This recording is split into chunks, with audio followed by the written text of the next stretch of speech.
Androids, et cetera, will be held in October. Let's see. Oh, yes. So next month we're going to have some ink cartridges that are available for free, right? Free.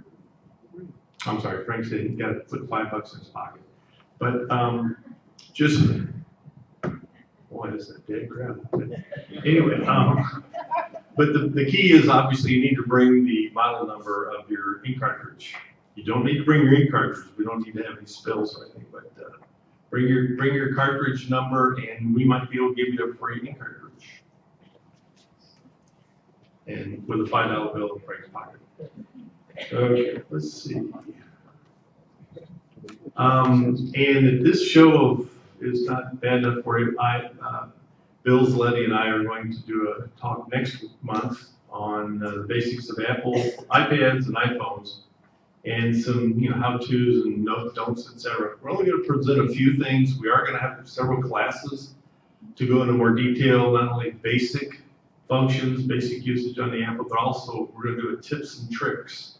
There's some really slick little things you can do that most people don't know about to make your life easier on an iPhone or iPad.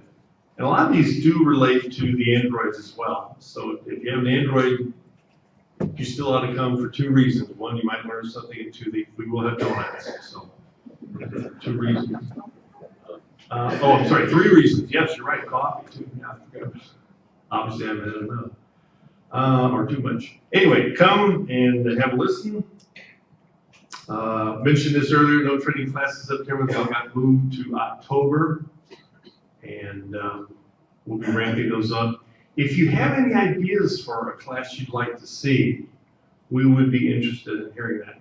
We're trying to come up with some new classes. We're trying to focus on the Androids and the Apples, as in the tablets and the phones. Phone usages are going to be even more and more prevalent with smartphones. So you may not learn everything about that silly little device, but you might learn a few things that can make things a little easier for you. So, club website. We have a gentleman named Joe Quinn who's done a marvelous job of putting together a number of things on our club website that you get to by going to the Sun City Huntley main website, log in, and then go look for the computer club. We have calendars. We've got information on the Apple users group. We have information on the photo group, photo sig group, I guess as they call it. And he's done a number of nice work there. We're going to talk about it a little bit more next month because we're going to run out of time if we don't. And if I don't shut up, we're going to run out of time anyway, right? But Joe will be talking about that in October. Let's see. Don't forget your board meeting, September 26th. You are their customer. They are not your customer. We are the customers of Sun City, right? Not the board, not management. So if you have some issues, bring them to the board. There you go, same thing. And today, we have our Huntley Fire Department gentlemen and their computer expert, IT man. They're going to talk about how they are used for computers and such used for their fire purposes. We have Scott Ravagni, right? Our new chief, who actually has been with Huntley Fire Department for quite some time, since he got out of school, basically.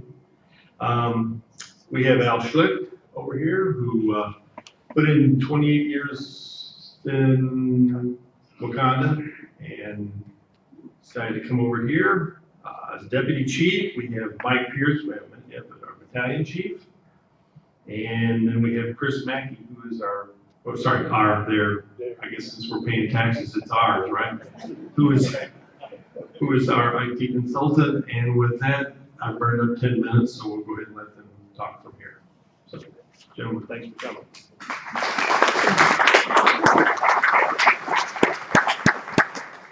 Good morning. Thanks for having us. I'm just going to do a little overview of Huntley Fire District, and then I'm going to turn it over to Chris. He's going to really talk a lot about the computer systems and what we use. And then Al and Mike are going to go and talk about our wireless communications that we have with our AirPads and what kind of technology we're using. So a little bit about, excuse me, about the Huntley Fire Department. We're 55 square miles. We cover Huntley, Algonquin, Lake in the Hills, some of Hampshire, McHenry County, Kane County, and we have about 9 miles of I-90. So our population is about 55,000 residents in our fire district. We have 85 members of our department. 61 of them are full-time, and then we have anywhere between 25 and 30 part-time members. It fluctuates if they get full-time somewhere else. So we have a cadet internship. We go a lot with the high school program with a lot of the high school kids and the college kids that want to get in the fire service. Currently, we have 4 stations throughout our fire district. We are in the makings right now of building a Station 5 at Jim Damer and Hennig that we want to start breaking ground here next year. So hopefully we'll have another station here for Sun City. And then we're looking to relocate our Station 1 downtown and move it to our current annex building and add onto that whole building at Main Street and Ruth Road. So we're going to be doing that also here next year. We cover, we have about 5,000 calls. We should hit a little over 5,000 calls this year. So we have anything from 5 advanced ALS ambulances, 4 engines, 1 truck. All of our engines and our fire trucks are EMS equipped, meaning they're all they have the same information or same equipment as an ambulance. The only thing they can't do is transport. So anytime you see a fire engine or a ladder truck come to the scene, they're all paramedics before the ambulance can get there. So, and that's really the only parts that I was going to run through. We'll definitely take questions at the end. Otherwise, I know the biggest thing was you guys wanted to know about Chris Mackey and our computer systems. So I'm going to turn it over to Chris.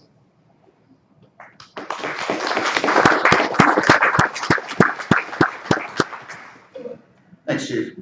Yeah, you'll have to excuse me, I've never spoken to a group this large, but you know, I understand some of the technology can be a little confusing, or you might have questions. If you have any questions as we're going along, please feel free to raise your hand and go ahead and we can address your question at that time.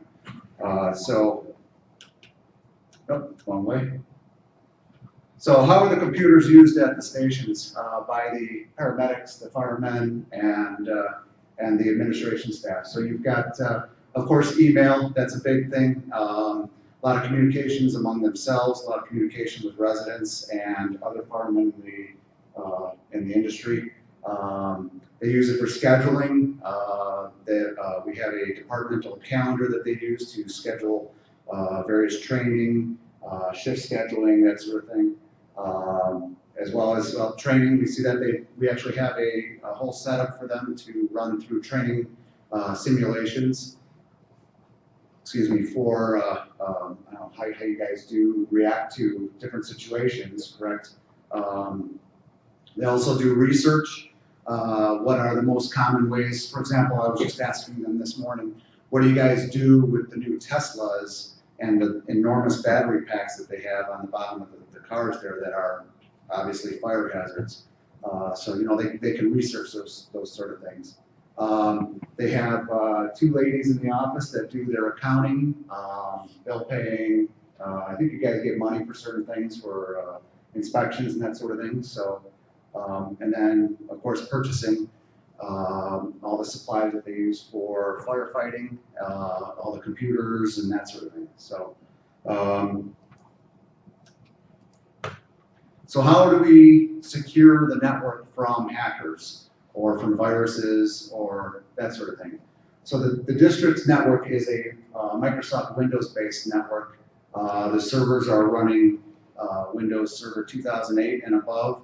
All the employees have a specific login ID and password into the system. So you know, not just anybody could walk up to a computer and use it. You actually have to have a login to the computer, to the system.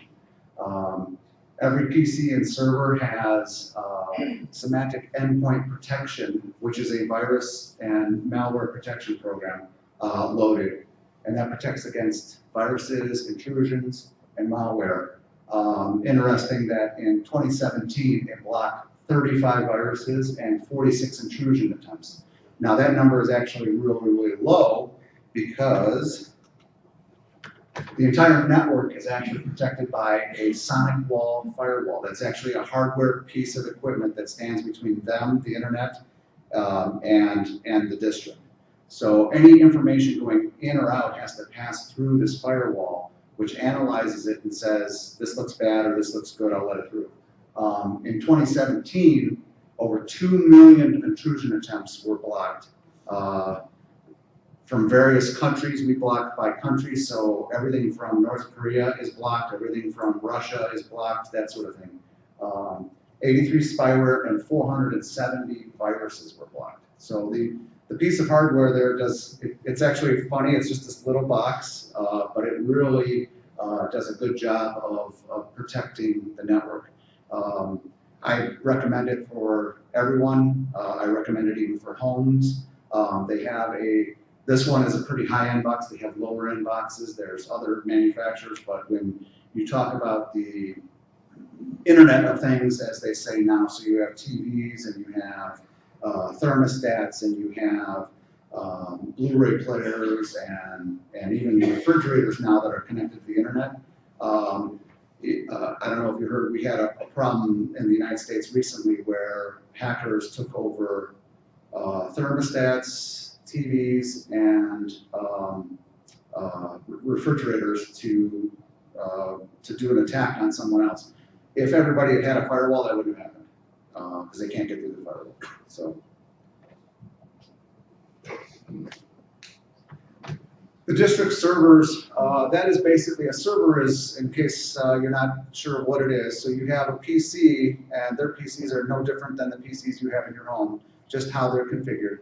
But then they have all their data and their login information actually turned on or loaded on very high-end servers, which are just a PC on steroids, basically. It's a high-end computer. The servers are actually running VMware. That is a virtualization technology that allows us to have multiple servers actually loaded on one hardware server. So if you think about it, it would be like for your PC having, you have Windows 10 or Windows 7 on there, it would be like having 3 or 4 operating systems actually loaded on to a single PC.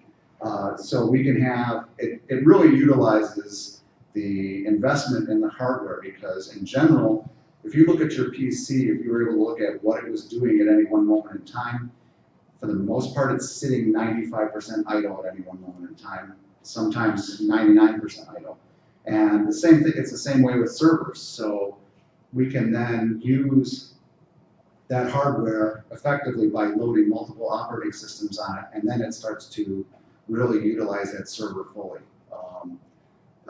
It actually costs a lot less money for the district because instead of having to buy 3 hardware servers, which is the most expensive part, you're only buying 1 and then splitting up the hardware, the processor, the RAM, and the hard drives among those 3 operating systems, those 3 servers.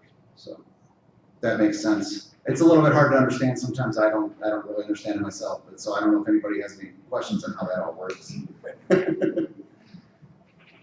Does your VMware all run on the same hard drive?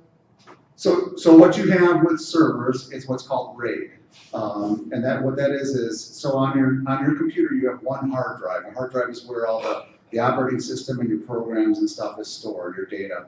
For a server, we actually have what's called a RAID. We'll have 3 or 4 or 5 hard drives that are working together and appear to VMware as just one big drive.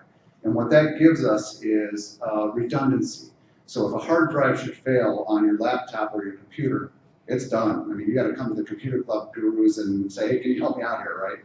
For us, it's really simple. I just pull the server out. The computer keeps running. The server keeps running through all this. I pull it out. I take out the bad hard drive and I throw in a good hard drive. Server recognizes it and starts rebuilding that hard drive from the data that was, I don't know the name of it, but it actually stores what it thinks the data should be on this other hard drive that has failed. And then it can rebuild the data from that, what it thinks should be there. So it's pretty nice. We've had only one situation where a hard drive has failed in the 18 years that I've been working with the district. And it was really, really simple and really easy. There was no downtime for us to replace the hard drive. So that's the benefit that you get with what's called a RAID system, R-A-I-D, RAID. Did that answer your question, sir? Yes. And as I said, in the 7 to 8 years that the current system has been deployed, we've only had very few downtime, and usually it's just for maintenance, hardware maintenance, or the Windows updates, as everybody has to deal with. So whenever they come out once a month, or for servers, or a couple times a month, then the server has to be rebooted. We usually do that at 1 or 2 o'clock in the morning. For the hardware maintenance, I usually do it at lunchtime when everybody's out at lunch. Or at least the officers are at lunch. So, but the reason that this is works out so well, or we've had such little downtime, is that the district made a good investment with buying good hardware and making a commitment to make sure that it is well maintained.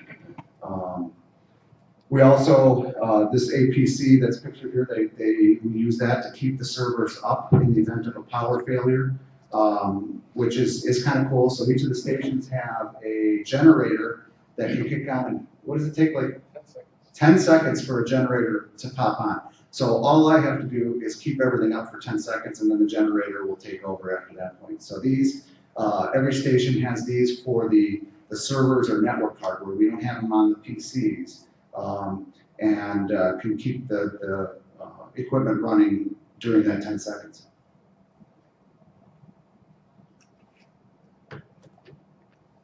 Oh, I already covered that, I apologize. So, and 5, for backups, we do back up the servers every night to what's called a network attached storage device. And what that is it's just another server type thing sitting off to the side that the servers back up to.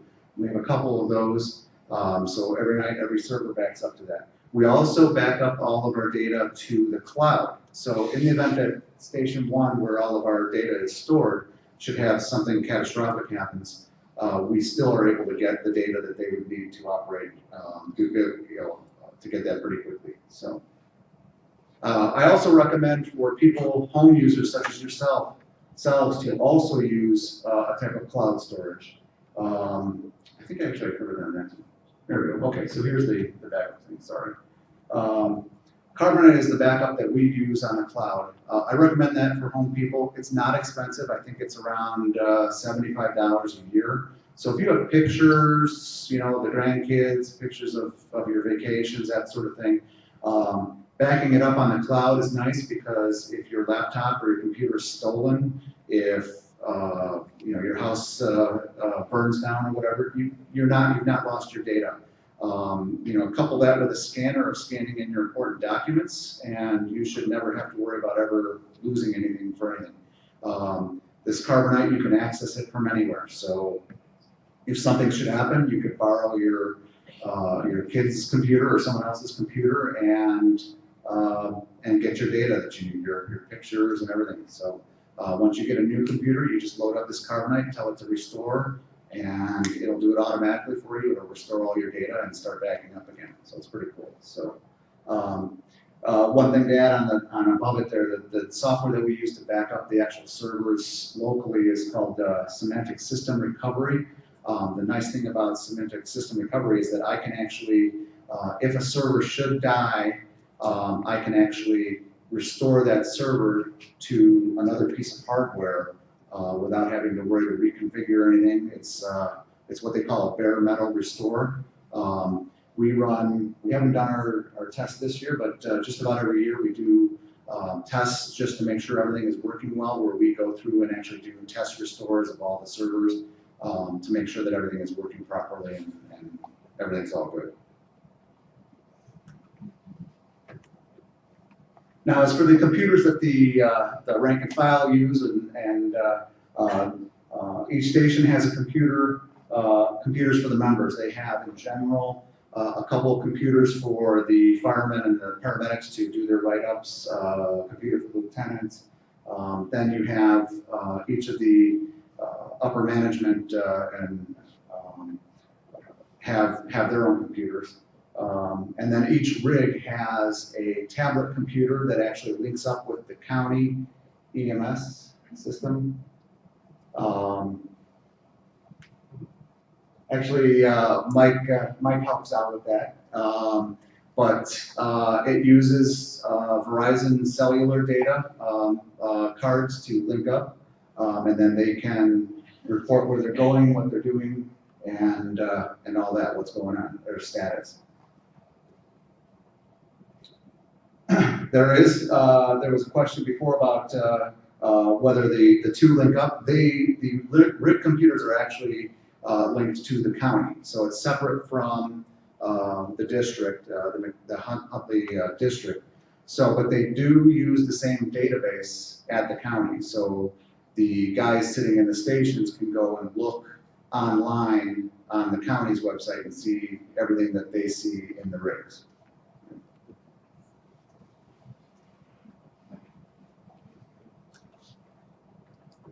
Is that the last one? That's all you had? Wow. So I went pretty quick. I apologize for it. I'm a little bit nervous talking to a crowd this size. Did anybody have any other questions about anything? My understanding is that if there's a call for a fire or for some sort of an event, that they have the ability to look at like garage key code from the house. Yeah. Repeat the question. It depends on the information. So we have a 911 premise alert system that you're able to contact us if you have garage code information, key codes. People have key codes on their house and stuff like that. That you can get that stuff put in our system. And then when you dial 911, that information is actually tied to your address. So when that stuff comes over to the mobile computers in our rigs, we have that garage code to be able to get access to. A lot of people that have life alert buttons, they'll pass that information on to the life alert companies, and then when they call us to tell us that there's an alarm going off at that location, they'll pass that information along as far as garage codes. If you've called in the past, where maybe you've talked to a 911 operator and given them a garage code, all that information is stored under previous calls at that location. So again, we can go onto that computer, county can look back on old calls, and we can look to see if there is a garage code and stuff like that. You know, on those computers in the rigs, we've got pre-planning for all of our commercial buildings that shows us where any hazards are stored, what kind of hazards are stored, where Knox boxes are kind of a commercial-based system.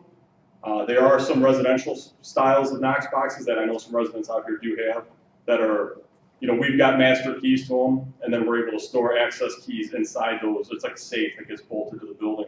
So it'll show us where that Knox box is, you know, electric shutoff, gas shutoff, fire alarms, all that kind of information, and that's all stored on those individual mobile data devices. We're able to cut down a lot of radio traffic off of them because we're able to log our own times. So instead of constantly having to call the radio, they've got buttons on them. I can hit that I'm en route to the call. I can hit that I'm on scene. We actually just 6 months ago or so went to an ABL dispatch. So it used to be our district's broken up into, our fire district as a whole is broken up to 4 individual still districts.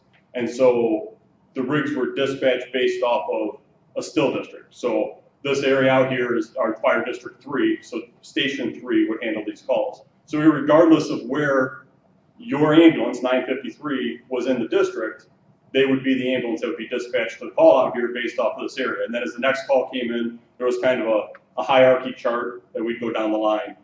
And it was really up to us and our guys to listen and think, am I closer, am I not closer? And sometimes you don't know that. You know, I don't really know where ambulance 953 is, so I'm kind of chasing around. So now with the ABL dispatch, it'll actually pick the closest rigs, which, you know, you could be sitting at station 3 in the station and all of a sudden not be dispatched to a call out in Del Webb and not know why. And then you find out that, you know, there's an ambulance up at Aldi shopping, or there's an ambulance sitting somewhere that's a closer vehicle. So that's really increased our response time, being able to go to a system like that. So, Yeah, decrease. this might be a little off track here, but I would say that 99% of the people in this room possess a carbon monoxide detection device in our homes. Okay? Not too long ago, mine went off in the middle of the night. And, you know, that's chaos. The instructions say to open all your doors and windows and immediately get out of the house and call 911. Okay, so mine went off. I tried to stop the noise, which is utterly impossible. You need a Phillips screwdriver to get the battery out, I found out. So I'm searching for my Phillips screwdriver in my garage in the middle of the night with this thing blaring. Finally got it out, but finally it quit. So what I was supposed to do was call 911 right away, but I did not do that. I felt it wasn't necessary. You know, the carbon monoxide detectors, technically by law, so when you ever go to sell your house or you're buying a house, by law, they're supposed to be all within 15 feet of every bedroom. So yeah, and the carbon monoxide detectors, smoke detectors, they've always recommended that you replace them every 10 years. They always said replace your batteries twice a year. You know, they still recommend that, even though most of them all, especially out here, are hardwired in. They do have 10-year batteries that you can buy that are sealed in. That battery is good for 10 years. Carbon monoxide detectors, when they first came out, the first ones originally said that they would last forever. You just had to replace the battery, or you just left them plugged into the wall. And then at some point in time, they decided that those sensors, like anything in this world, eventually wear out and go bad. So they put a 5 to 7 year shelf life on them, or usable life. That caused us a lot of headache at about 5 to 7 years after those were all sold. Because when they went off, you don't know the difference. If your house is on fire and if your smoke detector is chirping, I think generally speaking, everyone in the room is fairly, you know, intelligent enough to know my house is not on fire currently, but I just don't know what's going on with this. And we do a lot of those service calls where, you know, that alarm's chirping, you know, and you don't know what to do. You can't get it to stop. You can't get up to it. A lot of them are up high in the ceiling. You know, we go out and deal with that. Carbon monoxide is odorless, colorless. You have no idea it's in your house. So when those go off, you really don't know what to do except for to call us, and we bring a meter out and we check it. That was my next question. How many false alarms do you get on the people that neglect to change this thing? Mine was good for, I looked at my receipt, was good for 5 years. It was about a month over that. I brought it over to the station and we're examining this thing. And one of your, was it late at night, and it finally went off in the guy's hand. Yeah, I'm pretty And confident. he says, this is no good. Go over to Walmart and buy a new one. And that's what I did, and everything was fine. But it seems a lot of manpower is lost with people neglecting to update this thing. Yeah, and trust me, when they say they're good for 5 to 7 years, they must make those over a night shift, because when they fail, it's at night. They don't fail during the day. They fail at night. So it wakes you guys up. You know. Well, thank you very much for your. As far as number of calls a year, it'd be hard to say. There, you know, we do run a fair amount of false alarms, either smoke detectors or carbon monoxide detectors. You know, and it's easy to look at that stuff and say, you know, is it a waste of service and a waste of manpower? But at the same time, that's what we're here for. We don't expect you guys to be experts at everything in your house, and carbon monoxide is one that, like I said, when that detector goes off, you really don't know if it's a true emergency or if it's a false alarm. So we come out, we're literally there a couple minutes, we run in with our monitor, we can tell really quick whether you have a problem or not, and we move on from there. So. When you back up your information to the cloud, there are times when you run out of cloud space to back up everything off your PC. I'm sorry, I don't think that, Put the mic up. When you back up the information from your PC into the cloud, uh-huh. you'll occasionally run out of space in the cloud to back up everything. I don't know how much space there is in the cloud that you are allowed to use. And second, the amount of additional space you have to buy, and how much is that additional space?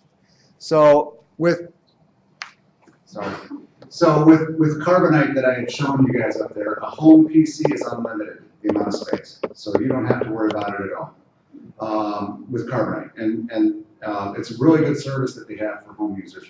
For the district, we actually just recently maxed out our amount of data, and then it's just a simple upgrade where we actually doubled the amount of space available for us on the cloud. And considering how much space it is on the cloud, it really isn't that, expense for them. So. Well, I backed up my PC to the cloud, and I ran out of space in the cloud, and it tells me that there's things out there that were not backed up to the cloud because there's no additional space available unless I buy it. Yeah, so what I would do is maybe, look at the service that you're using, and I know there's a lot of other ones out there, and compare it with Carbonite. It's www.carbonite.com, and just see, how it compares for price. Now, you don't necessarily need to back up your whole PC, of course, to the cloud. You only need to back up your data, because actually, to tell you the truth, if you back up your whole PC, restoring it from the cloud would take a really, really long time, depending on your internet speeds. But yeah, I would look at Carbonite, compare it to your current cloud service that you're using. I know there's quite a few out there, Dropbox, that sort of thing. But Carbonite is nice for home users because, like I said, there's no limit on the amount of storage up there. I think actually my personal data, I think I've got like 30 gigabytes of data out there. So On Carbonite. Carbonite, yeah. Yeah, most of the home users are using a free version of storage on the internet, and maximum storage is about 15 gig.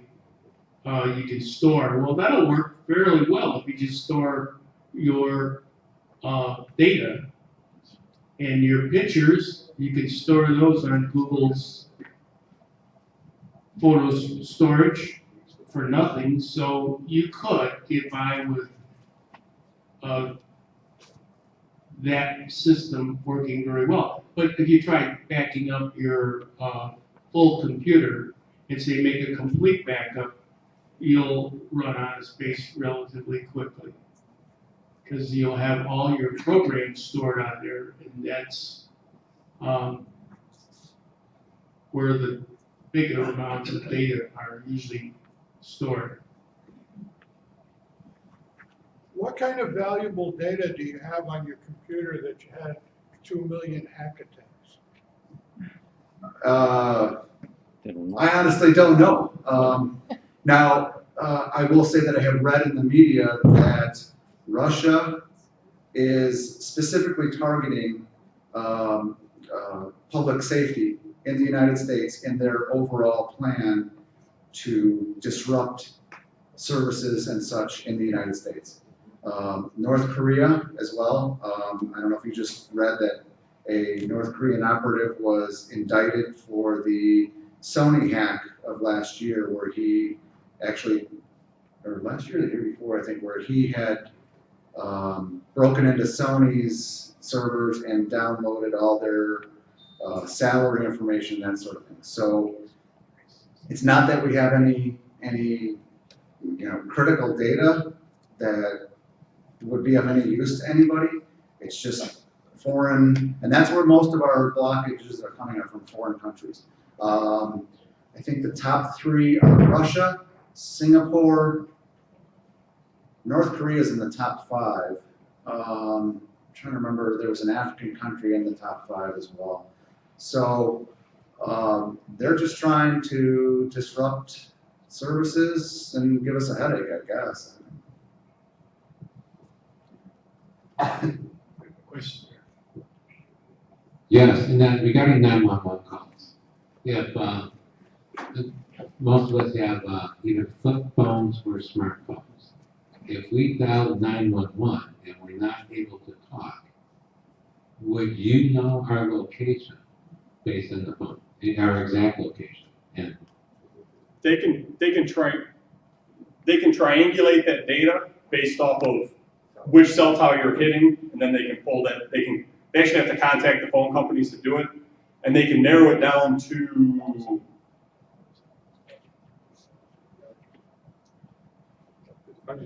yeah, 1,000-foot radius. I mean, it narrows it down pretty tight, that they're able to pull off a signal strength off the different towers and kind of narrow down where you're at.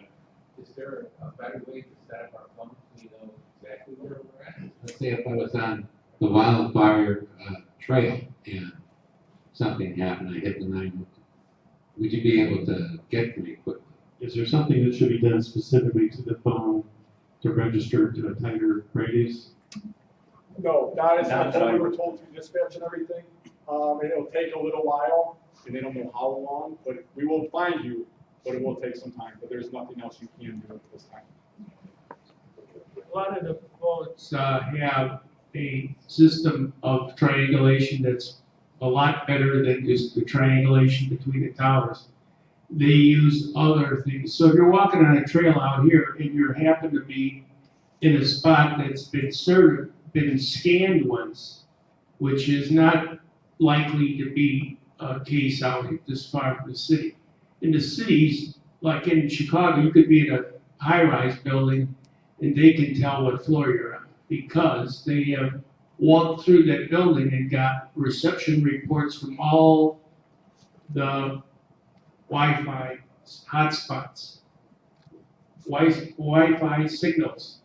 So your phone will take the Wi-Fi signal and transmit it to the dispatch center on another program that has already given them, they have already reviewed that area, so they can tell what floor you're on. But out in this area, you get out far enough, you won't find that system working that effectively. It's a big noise, it's bugging me, I wonder what that is. That's just weird. That is weird. Okay, so. Question? Yeah, I'd like to comment about the response time of the fire department. 2 years ago, we had a situation where carbon monoxide detectors went off, and when I called 911 and the fire department came out shortly, there were like 4 or 5 of them. They were running through our house like ants, up and down the stairs through all the rooms and everything. Very, very quick. They found the problem in 5 minutes. It'll turn out to be the pilot light in our fireplace, our gas fireplace. So I'd like to comment about the expediency, the speed, and the great job that you gentlemen do. Thank you. Thank you so much. Thank you.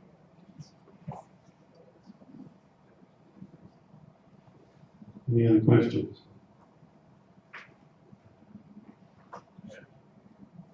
How much money is allocated for IT for the fire department? Oh boy. I think with computers and everything, I think I had $25,000 in the budget, if I'm not mistaken, this year. We do an analysis every year, so we know when we're going to replace computers and everything. So now probably next year it's going to be more if we have to update the servers. We know next year we're going to have to buy more computers if we're going to add the station. So every year we really try to keep that budget tight and just use the money that we need. So between Chris and I and our staff, we really try to figure out what computers we're going to need throughout the year and what else we will need to do for the year. Okay, and then again regarding the 911 calls, you had mentioned that there's a way for the fire department to get access codes and that. Is that something we interact with the fire department on? And then how about health information? A lot of that can be put on the premise alert system that we have. If you go on the website, I believe, you can download our premise alert form. You fill it out and turn it into us, and then we turn that in to the county level and put it on, on the dispatch information. It goes right to county.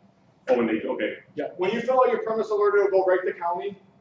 We, as a department, don't need your access. It goes to in one spot, so your access isn't all blasted out everywhere. And then when we do get the access, it's only on a computer. It's never over radio. So if someone was scanning our radios, would know that your address would come up and your garage code is 1234. So it's always on the computer, so it's never broadcast, so it's always safe. And then we go to the fire department? Huntley Fire FPD.org.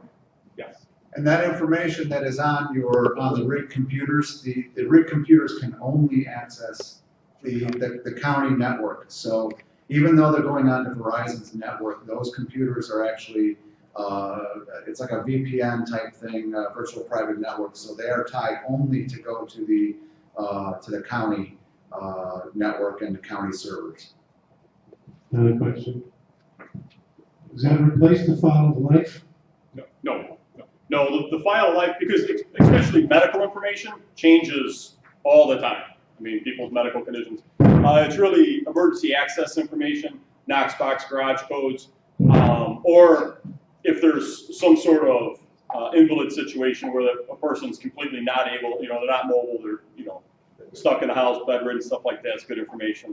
But other than that, the medical information, your health information is still the file of life that you keep at your house. That way you can update it. Because I'm sure you guys know, as many times as people update their medical information and medication, that would be a couple-person full-time job up in county to try to track all that information. So you just do that in your house, and that's usually one of the first places we head when we enter a house is go right to the refrigerator and see if they've got a file of life, because they're extremely valuable pieces of information for us. So. We're going to have one presentation. We're going to show our air pack and our mask, SCBA mask, and the wireless communications they have of the ability. So Alan and Mike will do a little demonstration on that. All right. So when we were talking about technology in the fire service, a lot of our technology that we use on the street isn't per se computer driven. You think about our time in the fire service, my time in the fire service. We use video laryngoscopes now. We can transmit our heart rhythm information, our 12-lead EKG stuff through a wireless fax line to the hospital. And then one of the things too that we've gone to in the district is our new air packs have Bluetooth technology built into them. And then our new portable radios new within the last 6-7 years, have Bluetooth technology in them. So what it allows us to do, and we'll try to give a little demonstration on how that works, it allows us to Bluetooth directly to the radio. So as you can imagine, at different times in your life, if you guys have ever seen firemen, and usually that used to be the old thing, is put our masks on and show you how muffled our voices are. In an emergency situation where we have trucks running, and when your house is on fire, your smoke detectors are beeping the entire time we're in there trying to fight that fire. Those are all background noises that interfere with our radio communications. So the Bluetooth that we've got now, it actually pulls the audio for the voice information right from the air regulator that he flips in there. So when you turn the air pack on, you have the radio on, that'll automatically connect those two together. And then there's two ways we can either transmit using our lapel mics, or there's a separate button on the bottom that'll take that information right from that regulator. And you'll be able to see. Yeah. You can see how hard he is to understand just standing there talking to me. So he'll go out in the other room. One of the other things, and whether we'll be able to hear it out there, we have pass alarms. We have alarms on our air packs. If we don't move within a designated amount of time, those alarms start going off. And that's so, as a fireman, if I start hearing those alarms going off, especially inside, I want to know that everyone's accounted for. If I'm injured and I turn that alarm on, and I'm trying to talk now over the top of that alarm, again, that's a lot of background noise that's extremely hard to communicate with. So we'll see where he's at out there. 903 from 930.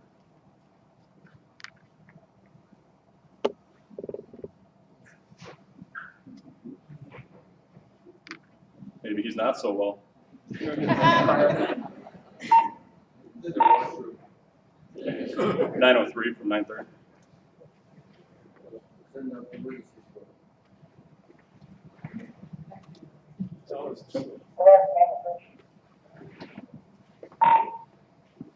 903, what's your status?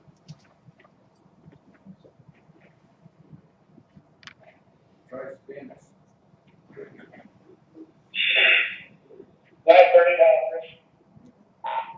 Go ahead, 903.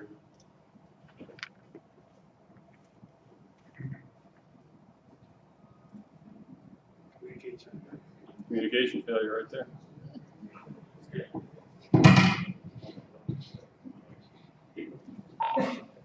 (903)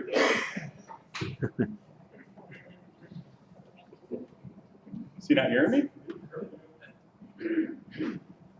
Alright, Mike, this is on the new one. How's this sound? Any better? Is that on the Bluetooth?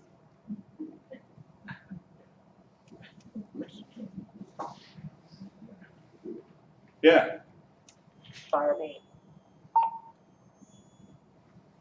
Scotty, just tell him to go to red. So while we're waiting, don't forget the mum sale. Mum sale. We'll be doing one after we get through our technical difficulties, so get on the pen to 903 from 930. No, that technology is working too well.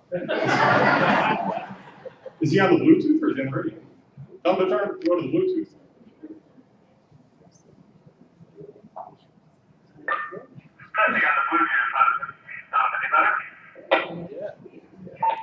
Yeah, we're able to hear you on that.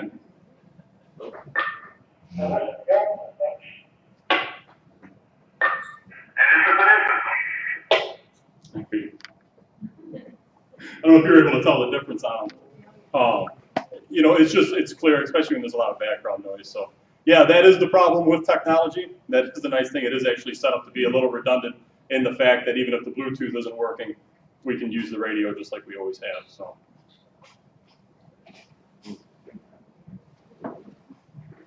Actually, he was down there ordering some mums there by the time. That's a little too far for Bluetooth to reach.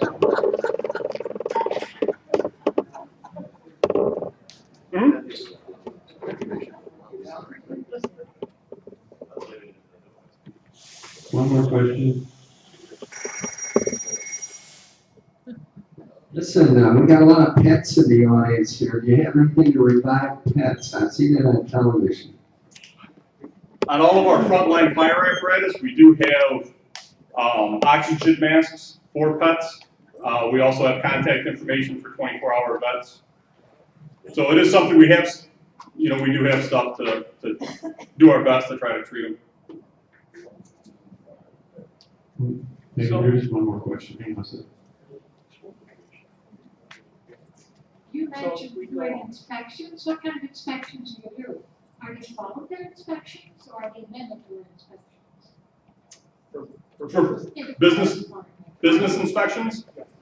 Business inspections are required inspections that we do annually. So every year we go around and we inspect every business within the fire district for life safety hazards is our biggest concern. So that's our biggest concern. We're out there for the life safety of the employees and the people that are in there inside businesses. Secondary to that is that gives all of our members an opportunity to get into these buildings and to see what's out there, to see what kind of hazards are out there, see what kind of machinery we have out there, see what kind of the building layout, because commercial fires obviously can get extremely out of hand really quick. So. Thank you. What about the oxygen stored at home? Is that supposed to be, are the fire district supposed to be notified of that? No, it's just potluck every place you go. Yep. So it's up to the individual owner to get on the website and say you have oxygen equipment in your house, or you have a big bottle, or it's better, the ones that used to, I guess a lot of now are they're manufacturing their own oxygen in the house. Is a lot better than having the big container of it. If you have that big container, you should let the fire department know you have it, because that is a bomb sitting there waiting to blow up if you don't. I just have a question about the utilization of manpower and equipment. when there's like a medical emergency, somebody falls in their house or something, is it necessary to send the big hook and ladder and the fire department and the police department? So it really depends on the location. If the ladder truck or the engine's the closest vehicle with the vehicle located, they'll be the one to come and take care of it. Otherwise, it might be the ambulance. So it just depends who's closer, that's gonna take care of the call. Usually at 3, and that's when you hear the big fire truck coming through, you go, where is that chair? And most times when there's a fall, there's a reason there's a fall. It's not just, 90% of the time, it's not just you trip. Heart rate, stroke, something that created the fall. So, but police don't come as much anymore, as much as they did, because it's all cost. Every call is costing. So through dispatch. So, yeah, they're probably the closest. So we want to get someone there right away. So that would be one.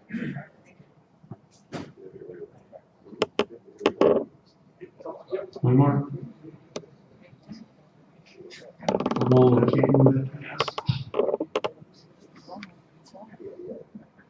There goes my exercise for the day. This is somewhat related to what you said about that oxygen, and you don't have to report it. I moved in, we bought our house in 2004, and we moved in 2006. Since that time, we have replaced our outdoor gas meter twice. And how we found out is I like to garden, and I was gardening around it, and I smelled the gas. So I called, I told my husband, and we called the gas company, and they came out within 20 minutes. And sure enough, they put that meter thing around it, and then they put some soap, bubbly stuff, and it was leaking. So they replaced it. And then it happened again in a different spot. And what I was told was when they first built the homes, they bought those meters in a large quantity, and they weren't like, I guess, the best ones or something. But periodically I go around there and I sniff to make sure that I don't smell it. And one of the people who did replace it, it was a she that replaced it. She said that women have a better sniffer than men. Smell. But both times it was leaking. So I know this is not really pertaining to a fire, but it could possibly have been a fire hazard if somebody was, cutting the lawn right close to it and spark or smoking or something. So periodically I do check. And maybe that's another question. If you smell gas outside or inside your house, who do you call? 911. 911? We will come and NyQuil will come. Okay, super. 911. Don't do 911. I couldn't find the 11 on the phone. So 911. Any other questions? I won't start telling jokes so you have to put over. Actually, this isn't a question, but more of a comment. Over the last several years, my wife fell, broke her hip one time, broke her arm the other time. And I just want to commend the EMTs that responded with the care and compassion that they provided her in transporting her to the hospital. Thank you. Thank you.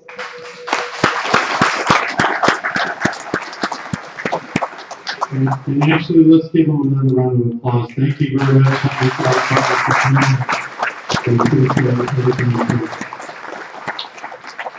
So they might be here for maybe a couple of minutes. I think the donuts are finally getting to them. They didn't have any before they started. So thanks again for coming. Thank you everyone for coming. There's a couple donuts left in the back.